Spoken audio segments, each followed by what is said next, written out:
Welcome, everyone. Welcome to Office Hours with Michael Kitces. So this is our first office hours of the new year and kind of the time of New Year's resolutions where think differently about all the stuff we're going to do going forward to make 2017 our best year ever. So I want to talk about a different kind of New Year's resolution this year and a different way to think about how to improve what you do as a financial advisor. So there's a famous anecdote out there called the boiled frog. And it says that if you try to put a frog into a pot of boiling hot water, it'll instantly leap out to avoid the danger because it's painful to be dropped into a pot of boiling water.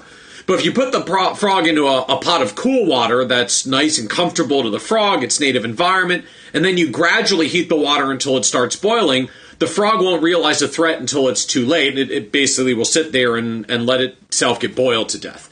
And the idea is to recognize that our instincts are really geared towards detecting sudden changes. Oh, I've been introduced into a boiling pot of hot water, and not gradual ones like, oh, the water's 1 degree hotter. Oh, it's 1 degree hotter. Oh, it's 1 degree hotter. And you don't realize it until it's too late. And I think this is a powerful analogy for a common problem that I see crop up fairly often amongst financial advisors, which is how we manage our personal time and how sometimes we let our personal time pressures get past that boiling point. So when you get started as an advisor, you start in a new job or you start an advisory firm, the reality is that getting started, most of us, you have a lot of time, not a lot of clients. So things are pretty flexible. You can do whatever clients you want. You can do whatever clients want. You can accommodate their requests. You can do whatever needs to be done in the business because there's a lot of time and not a lot of clients.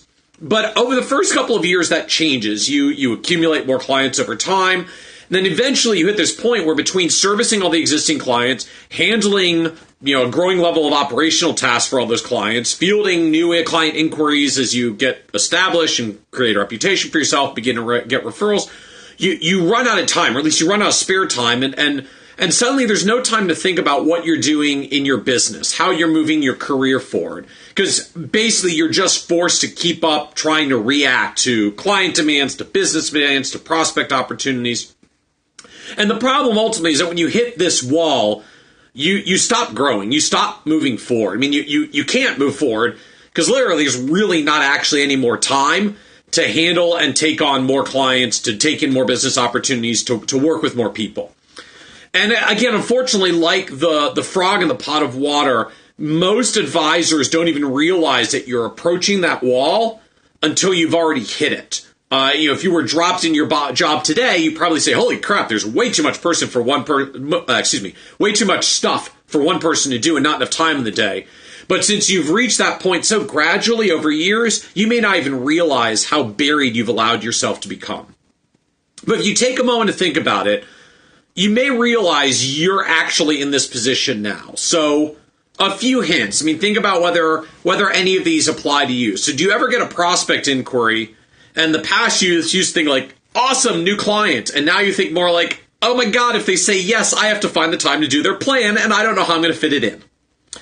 Or you're finding yourself working lots of evenings and weekends and resenting it, but finding it's the only way to get things done because most of your daytime was just gobbled up responding to all these client issues and business needs and all the competing demands.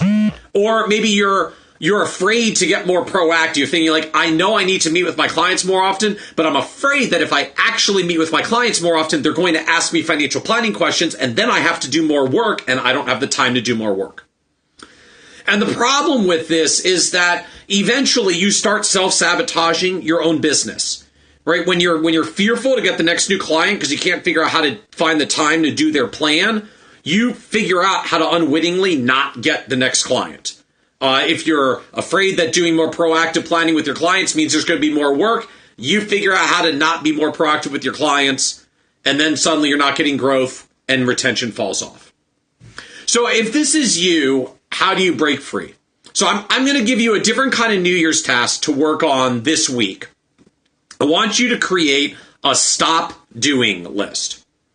So we're all familiar with the traditional to-do list, all the things that we need to get done. So a stop doing list is a list of things we need to not be getting done, or at least not be getting done ourselves. It should either be delegated, outsourced, or just crossed off the list because it doesn't really need to get done to be successful in the business or to move your career forward. So if you're not sure what to put on your stop doing list, here's a good place to start. Make a list of any task that you tend to repeat on either a daily, a weekly, or a monthly basis. Something that happens pretty regularly and routinely. Maybe that's the process of scheduling client meetings where you just got to do them over and over again for all those meetings. Maybe it's a regular report that gets sent to clients. Maybe it's reconciling your accounts as a business owner and doing the books. So create that list and then go through the list and start looking at what is it you really don't need to be doing anymore. Because when you make that list of regular recurring tasks, you are basically making a list of the things that I'm going to ask you to delegate or let go of over the next 3 to 6 months so that you can get your time back. And for those of you who are using the Twitter app here, Bill Winterberg is even saying now you can comment from the desktop. I'd encourage you, share your own items. Like, what is something that you are regularly doing that when you really sit down and think about it, you personally should not be doing, that you need to let go of, that you need to delegate to someone else, that maybe you never took the time to do it before, but here now today, I'm giving you the permission, let it go, stop doing it, give it to someone else. Now, I know what at least a few of you are probably thinking. You're thinking, Michael, I don't have the time to train someone how to do this stuff. It takes longer to show someone else how to do it than it does to just do it myself. So here's what I want you to do. And this was my personal breakthrough in figuring out how to delegate. I want you to go and install screencasting software. So if you're not familiar, screencasting software lets you capture what's happening on your computer screen as well as any audio from your microphone.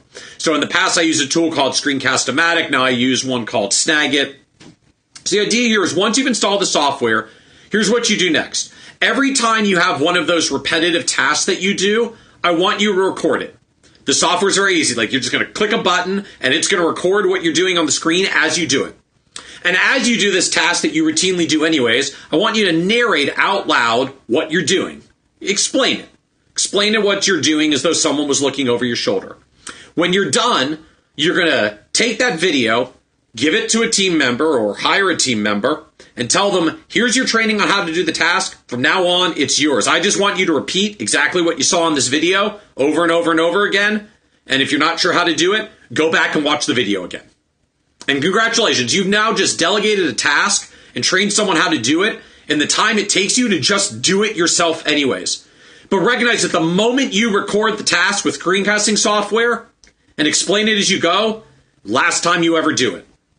And I found this was a huge breakthrough for me personally. I got to a point where I was getting excited, like anytime, like, oh my gosh, I do this often. I'm going to record it, and that's the last time I'm ever going to do it. And so off it goes.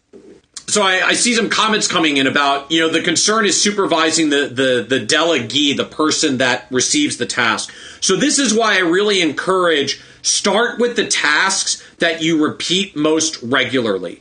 Because the reality is for a lot of us, there's a lot of relatively simple tasks that get repeated over and over again. And the truth is there's not a lot of range and room to really go wrong with it if you're simply giving a person a repeated task with a video that shows them exactly how to do it. Again, I used to use a tool called Screencast-O-Matic. Now I use one called Snagit. I think it's about $50 a year for the full version that lets you do all the capture and audio and the rest that goes with it. So start with the things that are most consistently repeated because they're the most straightforward to delegate and let go. That's why your stop doing list begins with the stuff that you repeat. Now, there are some tasks and duties that are more complex, that require a little more outside expertise. And so the second thing I want you to add to your stop doing list is anything you could reasonably hire someone else to do because it's not your core competency as a financial advisor. So I saw a comment go by already. Yeah, I'm spending a whole bunch of time paying bills. Fantastic thing to let go of. That's something bookkeepers can help with. That's something you can use a service like Bill.com. So you just click a couple of buttons and out go the payments or in come the invoice payments. So I know we all get stuck in this trap. Nothing in my business can be done as well as what I do myself. And I'll say this as nicely as possible. Get over it.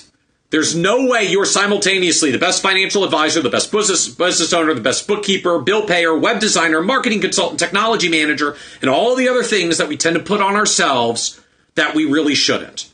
Now, I'll admit, for me personally, it actually did start with bookkeeping and bill paying. That was the first thing I personally outsourced out of my business. And, I thought for years, I have to manage my own books so I can keep track of what's going on in my business.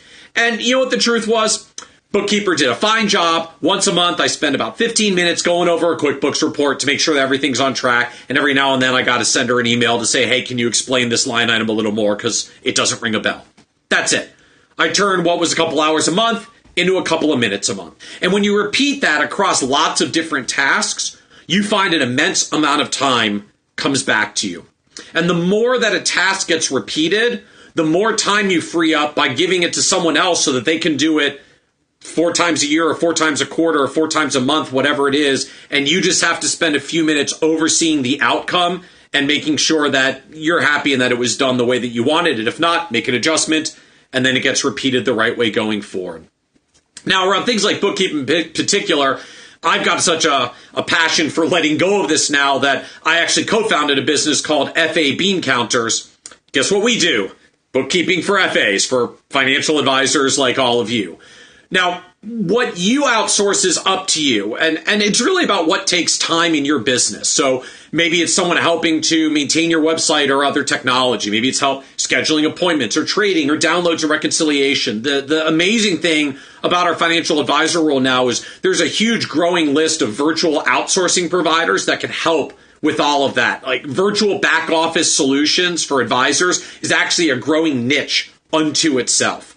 Because for so many of us, we don't necessarily have a business that's at the right size where we want to hire a full-time person to assist with this. We need help for 5 hours a week or 10 hours a week or 15 hours a week. And hiring someone for 15 hours a week and taking 3 hours to oversee them frees up 12 hours a week. That's most of the evenings and weekends you were trying to figure out how to get back. But the fundamental point to all of this is just to recognize that in the end, good time management is about taking control of your schedule, deciding what you should be doing yourself, and saying no to the rest. There's actually a famous saying out there. I first heard it from Greg McCune, who wrote Essentialism, which is a book I highly recommend.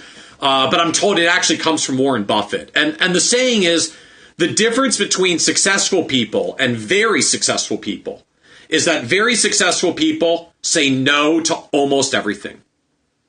Because the truth is there's a never-ending list of things that you can be doing. If you're smart and hardworking, there's really a never-ending list of things that you can do. So it's not a question of whether you could do the task. Moving forward is all about finding the highest and best use of time, focusing on that, and letting go of the rest. And for most of us financial advisors, your single highest and best use of time is spending it in front of clients. Anything else needs to come off your plate. It is not the highest and best use of your time, and literally mathematically, it is not what you're going to be paid well for compared to more time facing clients. So if you are out of time, if you've hit that time wall, if it feels like the frog in the pot where you've already let it get past the boiling point and it's killing your business, the only way to shift where your time is spent is to start letting go of things, right? You can't just say, hey, here's a new thing I want to do, because we've already said there is no time. So as we get going into the new year, and this is the time of strategic plans of all the new things you're going to do to achieve this year, my suggestion is that if you're feeling like you've hit that wall and you really want to break through, what you need to do right now is not figure out the next great idea that grows your business. It's to sit down and make your stop doing list and figure out what you're going to get off your plate so you can free up the time to actually take the business to the next step forward. So I hope that helps as a little food for thought here in New Year's week. Welcome to 2017. This is Office Hours with Michael Kitces, 1 p.m. East Coast time on Tuesdays. Thanks for hanging out with us, and have a great day, everyone.